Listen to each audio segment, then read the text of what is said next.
When you get sick of it, then you can begin to set yourself up for God to get involved in your situation.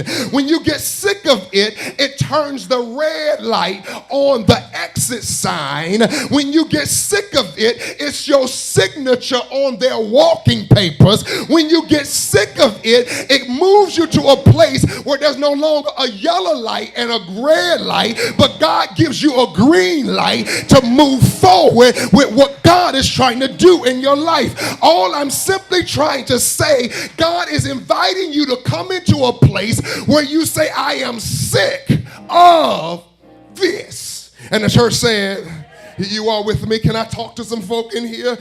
Some stuff you should be sick of. I'm just talking to somebody who's God has almost delivered you. He's almost got you to deliverance. You're almost delivered, but it's something about an addiction. There's something about a craving that every time life gets rough and tough, it causes you to backslide toward that which God delivered you from. And all I'm saying today is you cannot continue to be a perpetual backslider. And God says you have to come to a place that no matter how much the pressure is on your life, it is not going to push me back to my dependencies and the things I need that I do no longer need in my life. God says you've got to come to a place where you say, I'm sick of it. Hunt your neighbor, say, I'm sick of it. Yeah, I know the boss. I know the boss takes you for granted. I know the boss is looking not just through you, but all around you. But God says when you become sick of it, God says, I will begin to change that situation for you. I know some of us, you have more debt than you have dollars. I know some of you, you're daily underwater. I know some of you are in the red so long that you just glad Jesus' blood is red. But God says, I will move you to a place of redness into the black when you come to a place where you say, I am sick of being in this situation all the time. Some of us, you're in a house too small. I mean, my God, how many more folk gonna fit in there? How many folk can you get in that space? But God says, as soon as you realize it's too small and you become sick of it, guess what? I'll get a new place for you.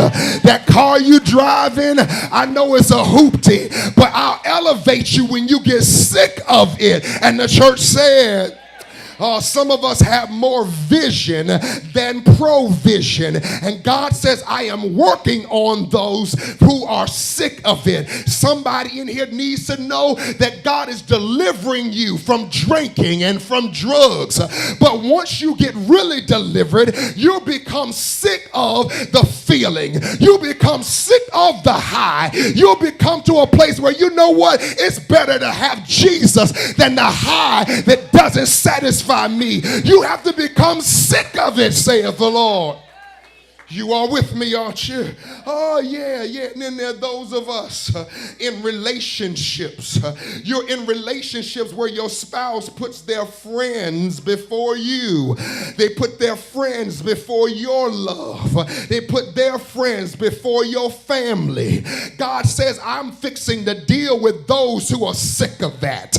I'm trying to fix those who are lonely, who are single, and you are lonely, and you're tired of only one date here and another date there.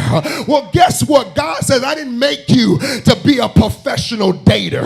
I have somebody for you to be with. But God says, in order for me to move in your life, you got to stop being the sister on speed dial. You have to stop being the backup brother when everybody skips town. God says you have to come to a place where you realize your worth and that you're worthy of a husband, that you're worthy of a wife. And God says, when you begin to realize your value, then I will begin to make you a blessing and not a curse. It is a privilege for them to date you.